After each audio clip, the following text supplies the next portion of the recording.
That was absolutely hammered. What's the number?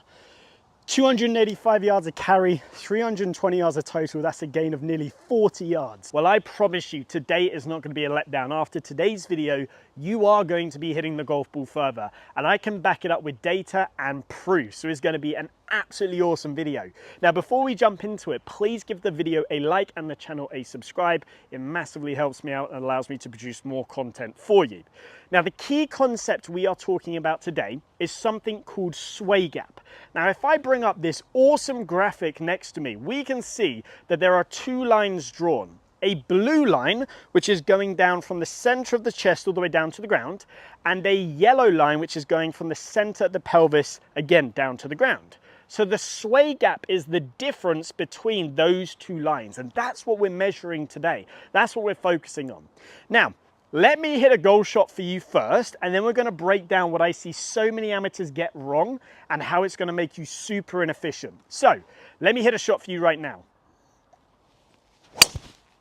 So as I play that back on the screen, you can actually see that that turned out to be a pretty straightish shot, and I did hit it out of the toe, so it felt like it wanted to cut, but it ended up going quite straight. Now you can also see the Trackman data right here, and Trackman is a radar system. It picks everything up, so it's super, super high tech, used by the best players in the world, so it's super accurate as well. So as you can see, it's not too bad of a drive, but we could definitely make it a lot better.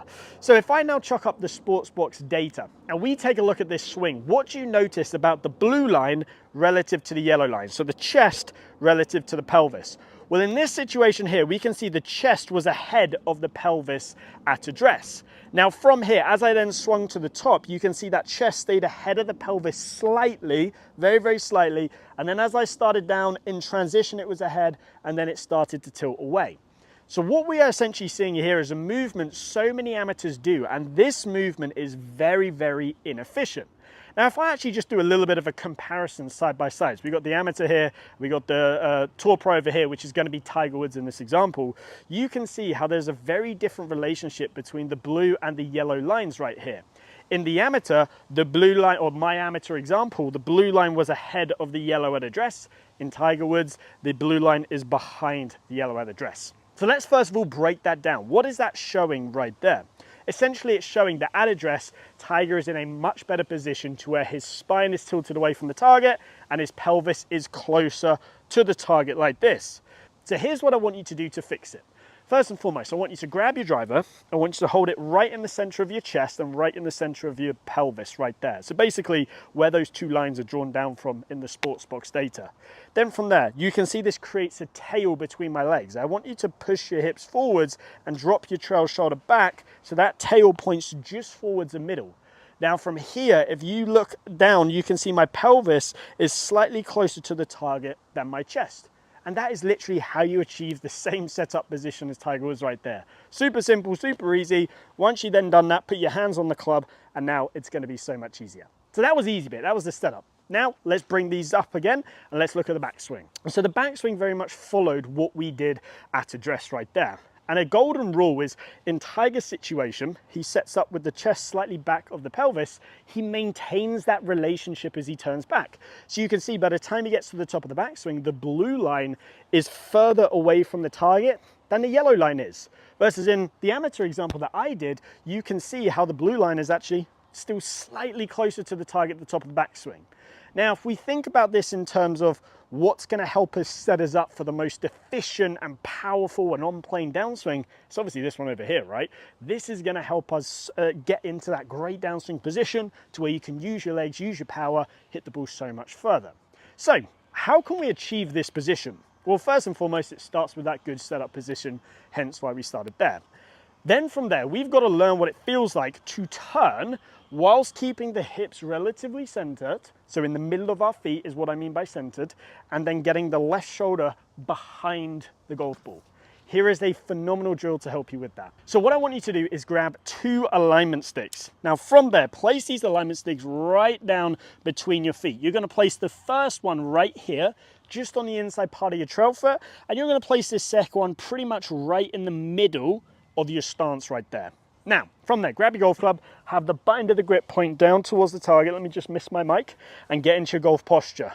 hips slightly closer to the target than the center of the chest. Now from here, I want you to turn and feel like you keep your hips or your belt buckle somewhat over this alignment stick in the middle of my feet as you turn your left shoulder or the golf club on your shoulders over the one by your trail foot. You can see how when I do this, I get into a really nice position to where I'm able to get this spine angle that leans away from the target.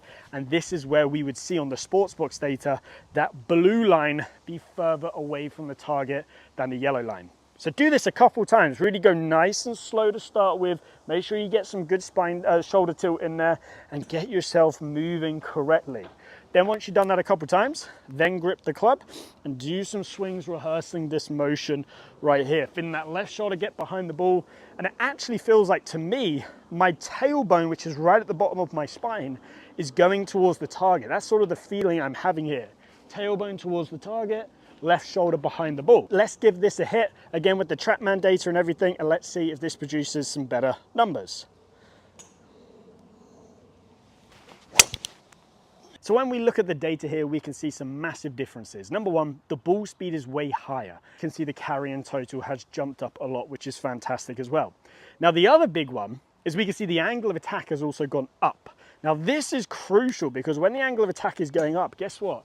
It means your body is working better, more efficiently, but it's also going to help you optimize out your distance. Now, if we take a look at the Sportsbox data, what do we see straight away? We see the blue line at address is behind the yellow, and we see it stays there during the backswing, which is great as I turn. And now that brings us beautifully into the downswing. So what happens in the downswing? Well, let's get rid of me. Let's bring Tiger back in. He's a far better golfer than me.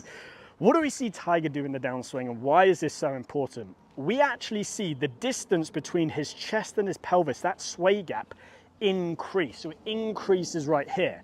Now straight away, so many golfers are like, wait. He's shifting his pelvis towards the target, but he's keeping his chest back. How does he do that? Because a lot of golfers, when they hear this, they end up just sort of falling backwards. So when he is doing that, two things are happening. Number one, he is obviously shifting his body weight towards the target, hence why his pelvis is going towards the target. So in the downswing, as I am shifting and turning, my right shoulder is going to be dropping. And you can see as I do that, my head comes back. So if I do that here, I go to the top, I'm in that good position, I'm shifting towards the target and my right shoulder slowly starts to go into side bend. You can see it keeps my head back, my pelvis is still going this way, and then I go all the way through here. Now, it's all well and good me just saying that, but how do you train it? Here is the best drill I know for this. Now, if you've watched my videos before, you know this is my favorite downswing drill, and it is the Chopsticks Drill. So what I want you to do is grab an alignment stick, place it through your belt loops right here and all the way through. Now, you're actually going to keep it so you have sort of 2/3 pointing away from the target right here. Grab your second alignment stick and hold this end right here, right on your left shoulder joint. So again, all of it is away from the target. Now this is beautiful because as we swing back, number one, we can see how our body is tilting, which is great. But from here, as we start down, I want you to feel like you can shift towards the target. But as you start to come into impact, I want you with the alignment stick on your shoulder to hit the back of the one through the belt loops. Because you can see here, if I do that, I'm able to create this sway gap. If I do what I was doing in the bad one, which is I come down like this and through, you can see I never hit it. So it's here to the top, shifting, and then boom. And as long as I'm hitting the back of the alignment stick, I know that I'm working this movement correctly. So once you've then done that, get rid of the alignment sticks, grab your driver, and then do some rehearsal swings trying to recreate that feeling. So to the top, chest is further away from the pelvis.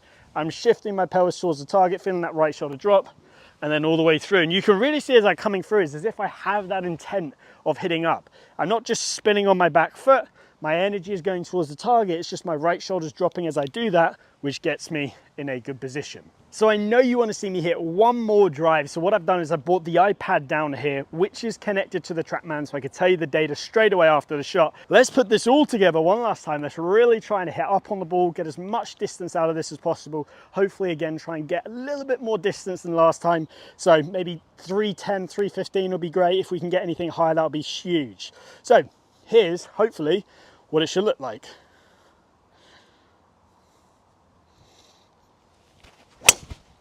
That was absolutely hammered. What's the number? 285 yards of carry, 320 yards of total. That's a gain of nearly 40 yards. Hopefully you've enjoyed today's video. If you have, please give it a like and subscribe, and I hope to see you back here soon.